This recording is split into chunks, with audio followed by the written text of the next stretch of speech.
मालवीय नगर के वार्ड 131 में पाथेय भवन की सड़क को अब पत्रकार मानक चंद मार्ग के नाम से जाना जाएगा। विधायक काली चरण सराफ, महापौर सौम्या गुर्जर एवं पार्षद गोविंद छीपा ने इसकी दिशा सूचक पट्टिका का अनावरण किया।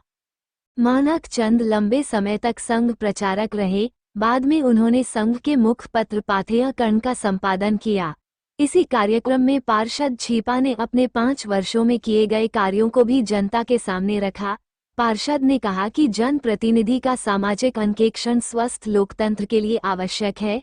इस अवसर पर प्रोफेसर नंद किशोर पांडे, ओम प्रकाश, राम स्वरूप अग्रवाल, सन्नी कपूर, अर्चना सुराणा, मंडल अध्यक्ष हरीश खड़िया, शोभल सिंह, वर्तिका सेन आदि अनेक गणमान्य नागरिक और आमजन मौजूद रहे।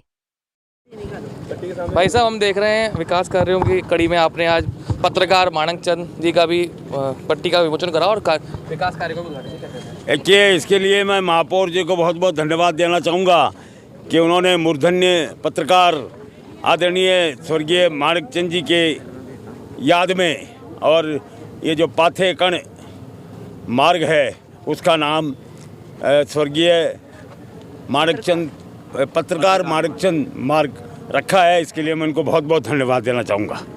बताइए। ये नगर निगम ग्रेटर जयपुर की समापन होते हुए पड़ाव पर विकास कार्यों की सौगात है जो जयपुर शहर वासियों को और अच्छा सुंदर जयपुर, स्वच्छ जयपुर रखने में मदद करेगा। गोविंद जी, हम देख रहे हैं कि इन्हीं सड़कों से आप जब पहली बार पार्षद बने थे, चुनाव प्रचार के दौरान निकले थे और कई वादे किए थे। उन वादों की श्रृंखला का आज समापन है और हम देखें लोकार्पण की पट्टी बिल्कुल पीछे और आप आगे खड़े हैं, क्या क्या?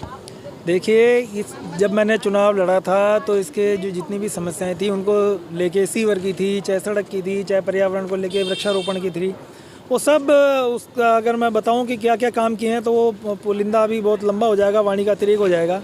उसका विस्तृत विवरण मैंने प्रिंटेड मटेरियल सबको डिस्ट्रीब्यूट किया, आप भी ले सकते हैं, पत्रकार हैं। मैं ये कहना चाहूँगा कि विकास एक सतत प्रक्रिया है, ये कहीं पूर्ण विराम नहीं लगाया जा सकता इस पर। मैं ये कहूँ कि मैंने सब कुछ बहुत अच्छा कर दिया है तो ये गर्वोक्ति होगी, ये अतिशयोक्ति होगी। मैंने जो मेरी ताकत थी, जो मेरी क्षमता थी या जो मेरे अधिकार थे उनका उपयोग करते हुए जो कुछ मैं कर पाया उसकी एक वानगी मैंने प्रस्तुत की आज। और आप तो मेरे हर कार्यक्रम में साक्षी रहते हो। हर साल का एक सामाजिक अंकेक्षण के रूप में मैं जनता के सामने अपने किए हुए कार्यों का प्रस्तुत करता हूँ। पहले साल में मैंने किया, 1 साल बेमिसाल के नाम, उसमें भी आप थे। द्वितीय वर्ष, अति वर्ष, तीसरा साल भरो हुंकार, क्योंकि वो चुनाव का समय था राजस्थान विधानसभा के, और जो हुंकार भरी है कार्यकर्ताओं ने। तो आप देख लीजिए, राजस्थान प्रदेश में भारतीय जनता पार्टी की सरकार है। चौथे साल का पिछले साल किया, और अभी ये एक पूर्ण आज एक तरह से कल हमारा कार्यकाल समाप्त हो रहा है। कल यानी 9 नवंबर को हमारा कार्यकाल पूरा हो रहा है। तो एक हमने कि मेरे ऐसा नहीं रहे कि भाई आपने क्या किया क्या नहीं किया, हमें भी ध्यान रहे, जनता को भी ध्यान रहे। तो आगे आने वाले जो चाहे कि भारतीय जनता पार्टी किसी भी सिपाही को टिकट मिले, वो विजयी होकर नगर निगम में जाए, ये मेरी शुभकामना है और उसके लिए हम काम करें। आज विकास कार्य का लोकार्पण हुआ और मार्ग का उद्घाटन, उसके बारे में बताइए। हाँ, आज ये है कि जो पत्रकार मानकचंद मार्ग, आदरणीय श्रद्धेय मानकचंद जी के साथ मैं राष्ट्रीय स्वयंसेवक संघ में बहुत पुराने समय से हूँ, कार्यकर्ता हूँ। वो मेरे प्रथम वर्ष में शिक्षक थे। जब मैं प्रचारक था तो वो भी प्रचारक थे, मेरे वरिष्ठ प्रचारक थे, उनसे मैंने बहुत कुछ सीखा। और जब पाथेय भवन का यहाँ निर्माण हुआ तो उनका बहुत स्नेह प्यार बहुत पास से उनका देखने को मिला। और जब वो इस दुनिया से विदा हुए तब उन्होंने अंतिम सांस ली तो इसमें पाथेय भवन में ली।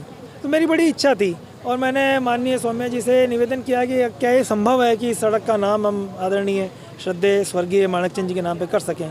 तो ये उन्होंने स्वीकार किया और नगर निगम की जो बैठक हुई, कोर कमेटी की बैठक, इसी की बैठक, उसमें प्रस्ताव पास हुआ। और हमारी बड़ी इच्छा थी कि हमारे कार्यकाल में ही अगर ये हो जाए तो हम इस पट्टिका का अनावरण भी कर पाएंगे। आप देख रहे हैं, आज हमने अनावरण भी कर दिया है। तो ये एक तुच्छ श्रद्धांजलि है। मानकचंद जी का जो विराट व्यक्तित्व है उसके लिए ये बहुत छोटा है। वो कोई प्रशंसा के भूखे नहीं थे, वो कोई नाम के भूखे नहीं थे, वो किसी यश के भूखे नहीं थे। लेकिन हमारी एक इच्छा थी कि उनके नाम से हम ये पथ पहचाना जाए। तो अब ये बहुत अच्छा काम। कौन कौन से विकास कार्य करवाया जा रहा है, लोकार्पण हुआ है विकास कार्य का? एक चीज़ आपने बहुत अच्छी पूछी है। आप इन सारे 5 पन्नों में सबसे अंतिम पन्ने की अंतिम लाइन मैंने जो लिखी है, 50 लाख के जो हमारे काम अब होने हैं, जो मेरे बजट से होने हैं, वो विभिन्न जो 19 पार्क हैं वार्ड 131 में, उनमें विभिन्न पार्कों में जहाँ टाइल्स टूटी हुई है वो टाइल ठीक करवाई जाएगी, जहाँ रेलिंग टेढ़ी मेढ़ी है वो रेलिंग करवाई जाएगी, रेलिंग अगर उखड़ी हुई है तो उसको सही करवाया जाएगा। सारा जो 50 लाख का जो बजट है वो इस बार केवल पार्कों में खर्च होगा इस बार। क्योंकि चुनाव में अभी समय है, तो जनता से आप क्या मैसेज देना चाहेंगे? क्योंकि प्रशासक लग जाएंगे, अब कैसे रहेगा जनता से संवाद आपका, और जनता को इस समय आप क्या मैसेज देना चाहेंगे? जनता से एक ही मैसेज है कि आप चिंता नहीं करो, मेरा कार्यकाल ख़त्म हो रहा है लेकिन मैं हूँ आप लोगों के बीच में, आपका पार्षद। मेरा कार्यकाल ख़त्म हो रहा है लेकिन आपका पार्षद, जब तक अगला पार्षद कोई नहीं आ जाता सीट पे, जो संभाल नहीं लेता, तब तक आपका पार्षद मैं हूँ। बेशक मेरे दरवाजे आप लोगों के लिए हमेशा की तरह सुबह 6:30 से 9:30 बजे तक का मैं दुकान पे बैठता हूँ, उस पर जन सुनवाई करता हूँ, शाम को 5 से 8 ये निर्धारित समय है। मैं इसमें गर्भवती नहीं करना चाहता। मेरे विचार से कोई इतना लंबा समय आम जनता के लिए अवेलेबल नहीं करवा पाता है, लेकिन मैं रोजाना 6 घंटे वहीं बैठ के जनता के काम करता हूँ, फील्ड में जहाँ जाना होता है। तो आप कोई जनता ये ना सोचे कि अब हम अपनी बात कहाँ कहेंगे, हम अपनी बात किसको सुनाएंगे। मैं आपके लिए हूँ, आपका काम पहले की तरह होता रहेगा, ये आप विश्वास रखिए।